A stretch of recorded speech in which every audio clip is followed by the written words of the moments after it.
Terrence Whitehorn, who's the Oklahoma City Sheriff, who's here in support of our community.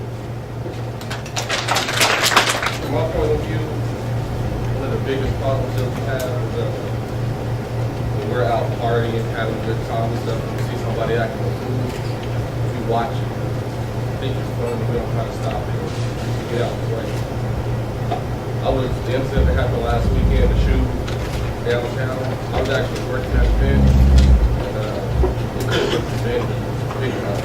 But us as people, we was partying, kicking, when they was fighting, we was too wrapped up in grabbing their jewelry off the floor and their watches and trying to go in their pockets and stuff like that, rather than breaking it up and trying to diffuse the situation. And it goes outside, and it didn't diffuse there either. First, I don't know if anybody's aware, but the first shots was fired outside in the parking lot. Dude just shot in the air 5 or 6 times. Everybody thought it was funny. Didn't nobody say nothing. Oklahoma City and get out their car. They was right there. Just me and my partner right up there trying to, they don't even get out our way. It's funny. It's a game. So they go down to the convenience store, and like 12 rounds go off. Everybody still thinks it's fun. Ain't nobody, Then you hear later on that someone's killed. So one of the biggest things that we can do as people when we're out, when you see these kids acting up, man, you gotta correct them. They don't want to hear from me. I'm the police. They think I'm against them. I try to tell them something. They think I want to take them to jail. I'm trying to take them from them. So as a people, as a unit, we gotta start checking our own. Ultimately, the two challenges that I do want to issue is that as far as the drinking aspect, first thing that we say when we're drunk is what? I'm effed up.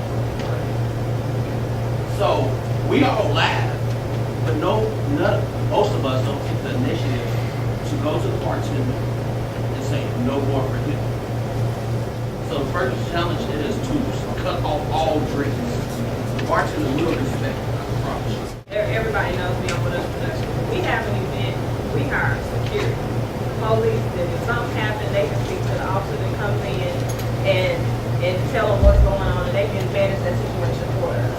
I would just like to challenge a lot of the people that throw events and have parties to not be cheap and get the $10 an hour guy in the security shirt. Get a real officer that can carry a gun, that has the right to refuse entry, and that can handle that for you. So if we as promoters, which most of us are, can go out and we can promote a party in a week, then we can go out and promote something to stop people from dying and stop the violence and stop the issues in a whole month, and we should be able to do that.